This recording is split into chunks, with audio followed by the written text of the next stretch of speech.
Halo, welcome back to my channel. Kembali lagi bersama saya di channel Muhammad Fauzi 746 J.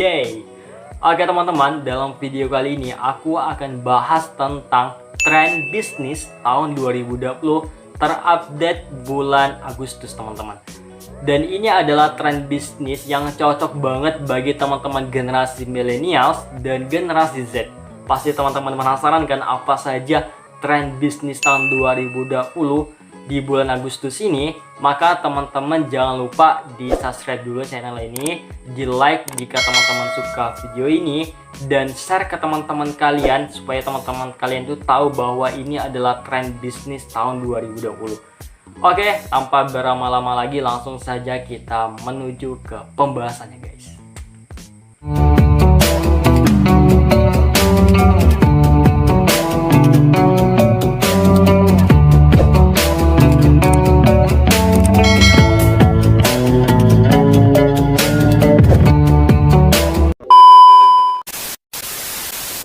Oke guys, dalam video kali ini aku akan share tentang tren bisnis tahun 2020 khususnya di bulan Agustus.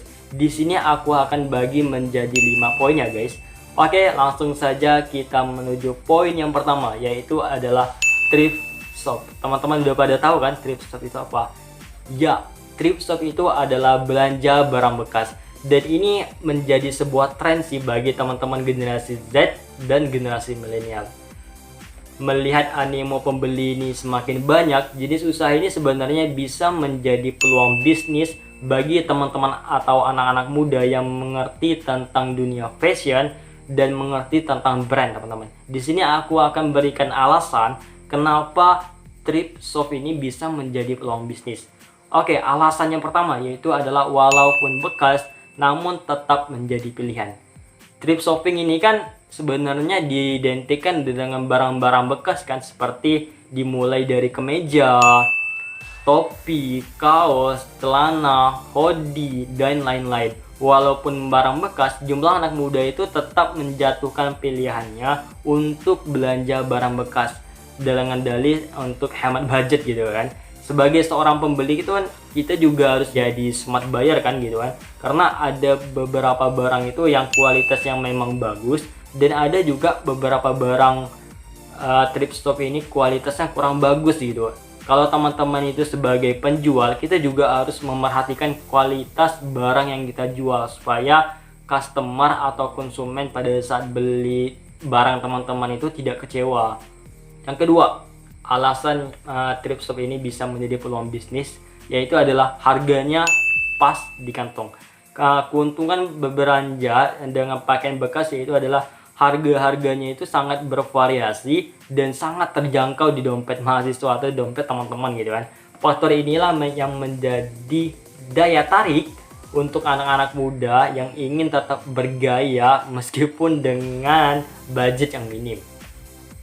Yang ketiga, tidak sedikit barang-barang yang dijual di thrift shop itu barang-barang yang terkenal, barang-barang yang branded teman-teman. Jika kita beli pada saat belanja di toko pakaian bekas itu banyak banget barang-barang branded yang kita bisa temukan guys, seperti merek Adidas, merek Nike, merek Vans, Dickies, dan lain sebagainya. Yang keempat, dapat menjadi peluang bisnis.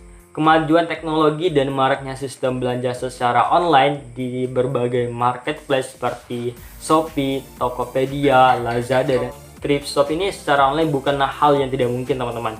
Tren ini semakin berkembang dan banyak diminati oleh anak muda, sehingga untuk kalian yang ingin membuka bisnis, thrift shop ini menjadi salah satu pilihan yang bisa teman-teman pilih untuk memulai sebuah bisnis teman-teman. Poin yang kedua yaitu adalah jasa sosial media manajemen. Hampir setiap orang itu pasti dong mengenal dunia internet, dan teman-teman nonton YouTube aku pun pasti sudah mengenal yang namanya dunia internet, dan pasti juga punya akun media sosial dong seperti Instagram, WA, Twitter, Facebook, dan lain-lain.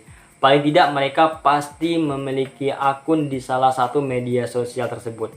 Pada awalnya sebenarnya kan media sosial ini adalah untuk dibuat kegiatan sosial kan, tetapi berbasis online gitu kan. Tapi nyatanya teman-teman itu pada tahu bahwa media sosial itu sangat efektif jika digunakan untuk media promosi bisnis gitu kan. Jika saat ini teman-teman itu mempunyai sebuah bisnis dan tidak dipromosikan secara online, maka teman-teman itu sudah pasti sangat ketinggalan sih dengan pesaing yang menggunakan media sosial, karena media sosial ini kan bersifat maya dan bisa mencakup orang di seluruh dunia hanya dengan sebuah konten. Mengapa peluang bisnis dengan sosial media sangat penting untuk keberlangsungan usaha teman-teman? Karena media sosial ini adalah tempat yang sempurna untuk berinteraksi secara langsung dengan para customer. Dengan begitu, teman-teman itu bisa dapat menggunakan peluang bisnis media sosial ini untuk meningkatkan penjualan teman-teman. Jangan pernah sekali teman-teman itu tidak mengabaikan customer atau tidak menanggapi pertanyaan dari calon customer, karena hal tersebut itu akan menjadi citra buruk bagi bisnis online teman-teman. Kita masuk kepada poin yang ketiga, yaitu adalah skincare dan beauty atau kosmetik. Bagi perempuan sudah pasti sangat tahu dong, pasti sangat memahami betapa pentingnya sebuah skincare dan kosmetik untuk menunjang penampilan teman-teman gitu kan. Dengan pangsa pasar yang luas, skincare dan kosmetik ini adalah menjadi usaha yang paling banyak diminati karena calon customer atau customernya itu luas banget, karena jumlah penduduk perempuan itu lebih banyak daripada jumlah penduduk laki-laki guys. Berikut adalah tips-tips sukses bagi teman-teman yang mau usaha kosmetik dengan modal minim. Yang pertama itu teman-teman itu bisa buka yang namanya jasa titip atau pre-order. Ini teman-teman itu tidak perlu nyetok barang dan udah pasti untung karena sistemnya pre-order atau sistem PO atau lebih dikenal dengan sistem PO kan. Yang kedua, teman-teman itu bisa menjadi reseller atau teman-teman juga bisa menjadi seorang dropshipper. Kalau reseller ini teman-teman itu harus nyetok barang. Kalau dropshipper ini teman-teman itu cuman jadi pihak ketiga. Teman-teman itu nggak perlu nyetok barang, teman-teman itu tidak perlu packing. Cukup teman-teman kasih rekapan orderannya kepada owner, nanti ownernya langsung kirim kepada pembelinya guys. Jadi teman-teman itu ibaratkan menjadi pihak ketiga. Kalau teman-teman punya modal, saran aku teman-teman itu join dulu menjadi seorang reseller. Nanti kalau teman-teman udah sukses menjadi reseller, teman-teman itu naik tingkatnya bisa menjadi seorang distributor. Kalau teman-teman itu udah sukses menjadi distributor, teman-teman itu bisa berpeluang lagi menjadi seorang owner karena sudah mengerti seluk-beluk bisnis skincare dan kosmetik teman-teman. Yang ketiga, teman-teman itu bisa berjualan di toko fisik. Nah, ini bagi teman-teman yang punya modal puluhan juta atau ratusan juta, saran aku bisa teman-teman itu buka toko fisik supaya teman-teman penjualannya juga mudah gitu karena sudah mempunyai toko fisik atau toko offline ya guys. Oke, kita masuk kepada poin yang keempat, yaitu adalah suplementasi. Prospek suplementasi atau suplemen kesehatan ini sangat-sangat menjanjikan sih, terutama bagi anak-anak, karena kan anak itu kan menjadi harapan bangsa, harapan orang tua juga. Segalanya sudah pasti kita berikan untuk anak kita bagi seorang ibu gitu kan. Orang tua pun pasti ingin anaknya itu sehat, anaknya itu pertumbuhannya bagus, maka dikasihlah suplementasi atau multivitamin gitu kan supaya perkembangan anak itu bagus. Tapi bila anaknya itu sakit, orang tua itu pasti sangat-sangat khawatir sih dan lebih menomorsatukan kebutuhan anak dibandingkan kebutuhan orang tua. Seorang ibu udah pasti tahu dong, dia itu lebih memprioritaskan anaknya daripada kebutuhan diri dia sendiri. Karena itulah produk suplementasi itu lebih banyak ke anak-anak daripada untuk orang dewasa. Apalagi di kondisi seperti ini, lagi pandemi virus corona, usaha suplementasi ini lagi naik daun. Teman-teman juga perlu yang namanya daya tahan tubuh yang kuat, maka mengkonsumsi produk suplementasi ini adalah salah satu cara untuk kita menghindari atau menanggulangi virus corona. Oke, kita masuk kepada poin yang terakhir atau poin yang kelima, yaitu adalah frozen food, atau lebih sederhananya yaitu adalah makanan yang dibekukan.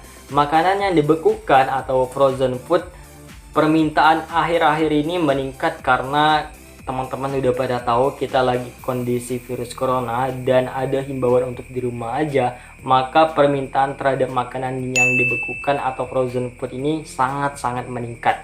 Tak sedikit masyarakat pun berlomba-lomba gitu kan untuk memulai sebuah bisnis frozen food demi hanya untuk meraup cuan atau sekedar untuk bertahan hidup di kondisi pandemi ini. Meski begitu, teman-teman harus tahu dong, bisnis frozen food itu sebenarnya bukan perkara mudah, bukan sepele gitu kan. Ada beberapa hal yang perlu teman-teman perhatikan kalau teman-teman itu mau buka bisnis frozen food. Setidaknya teman-teman itu harus ada 3 hal yang perlu teman-teman perhatikan untuk membuka usaha frozen food. Yang pertama itu customer, yang kedua itu produknya apa, yang ketiga itu adalah brandnya apa, karena brand ini adalah yang membuat nilai sebuah barang itu menjadi mahal. Berikut aku akan berikan 5 tips supaya teman-teman itu bisa sukses mulai usaha frozen food. Yang pertama yaitu teman-teman harus komitmen. Apapun usaha teman-teman, kalau teman-teman itu nggak komitmen melakukan usaha tersebut, maka teman-teman itu udah dipastikan gagal gitu kan. Jadi kuncinya harus komitmen dan harus tetap istiqomah menjalankan bisnis ini. Yang kedua, teman-teman itu harus riset dulu apakah frozen food ini teman-teman pangsanya bagus atau tidak, yaitu makanan apa yang kira-kira laku dijual gitu kan. Teman-teman itu harus di riset dulu. Yang ketiga, pilih produk frozen food itu yang unik, yang benar-benar rasanya enak, unik, dan bisa membuat masyarakat itu kan kenyang gitu kan. Karena kunci dari sebuah konsep makanan di Indonesia ini yang aku tahu, yang paling dicari itu makanan yang buat kita kenyang dan makanan harganya murah, itu paling dicari di Indonesia. Yang keempat, tentukan target pasarnya dan pelanggannya. Ini adalah kunci ketika teman-teman riset. Ini harus tahu dulu nih target pasarnya teman-teman nih apa. Apakah target pasarnya ibu-ibu, apakah target pasarnya anak-anak, ataukah target pasar teman-teman itu anak muda. Ini teman-teman harus di riset dulu. Yang terakhir yaitu pelajari persaingan. Nah, ini adalah salah satu kunci kalau teman-teman mau sukses. Ikuti langkah orang yang sudah sukses di frozen food. Maka teman-teman itu harus pelajari persaingan seperti apa. Apakah teman-teman ini bisa bersaing dengan bisnis tersebut. Kalau teman-teman bisa bisnis frozen food tersebut, maka teman-teman boleh atau untuk membuka bisnis frozen food ini. Oke guys, itu adalah video yang membahas tentang tren bisnis tahun 2020, khususnya di bulan Agustus. Bagi teman-teman yang suka dengan video ini, jangan lupa di like. Dan bagi teman-teman yang ngerasa video ini bermanfaat untuk teman-teman yang lain, silahkan di share video ini. Dan yang paling penting, jangan lupa di subscribe supaya aku lebih semangat buat kontennya. Dan aku doain bagi teman-teman yang mau buka usaha cepat terwujud, karena kita harus sukses sama-sama guys. Oke, see you next time.